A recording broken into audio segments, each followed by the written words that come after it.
सबसे प्रसन्न करना प्रभु मैं किसी योग्य नहीं।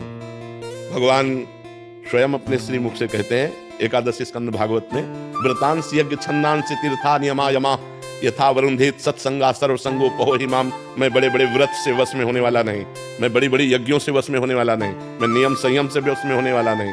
अगर मैं वश में होता हूं तो साधु संग से होता हूं। तो साधु संग क्या? भगवान की शरण। हे नाथ मैं जैसा हूं आपका हूं। यही भगवान को प्रसन्न करने का सबसे श्रेष्ठ उपाय है, क्योंकि हमारे पास और कुछ नहीं है। जैसे हम कहते हैं भगवान को भोग लगाए, यार वो पूरी सृष्टि को पवाता है, हम उसको क्या भोग लगाए। अब हम कहते हैं व्रत उपवास रहने, इतने से क्या होने वाला है। यज्ञ करे तो उन्हीं की वस्तुओं से, दी हुई वस्तुओं से यज्ञ कर रहे हैं। सबसे बढ़िया बात है भगवान की शरण होना। हे नाथ मैं आपका हूं, जैसा भी हूं पर आपका हूं। हमें ये दावा नहीं है कि मैं आपके लायक हूं, पर नाथ जैसा हूं आपका हूं। प्रभु मैं आपकी शरण में हूं, सबसे बढ़िया बात है। कोटि विप्र बदला गए जाहु, सब पॉजिटिव हो जाए।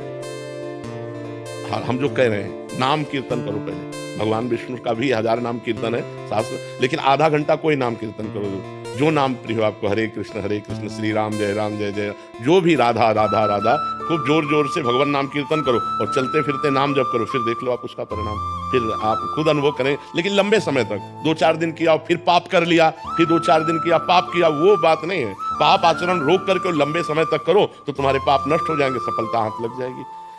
सबको सफलता क्यों नहीं प्राप्त होती, सबको सुख प्राप्त क्यों नहीं होता, लेकिन सब लोग सुख के लिए ही कार्य करते हैं और दुख क्यों प्राप्त होता है? उसका कारण पाप है।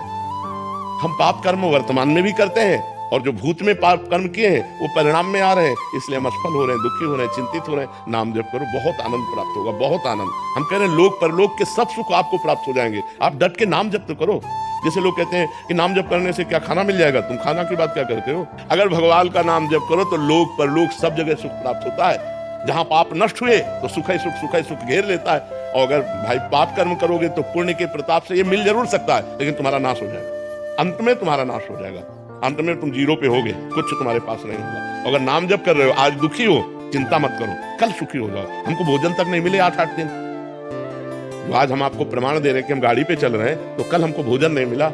सर्दी में ओढ़ने के लिए कंबल नहीं था, बोरा ओढ़ते थे, टाट ना जिसमें गेहूं का आटा भरा जाता है, वो बोरा ओढ़कर सर्दी पार करते थे।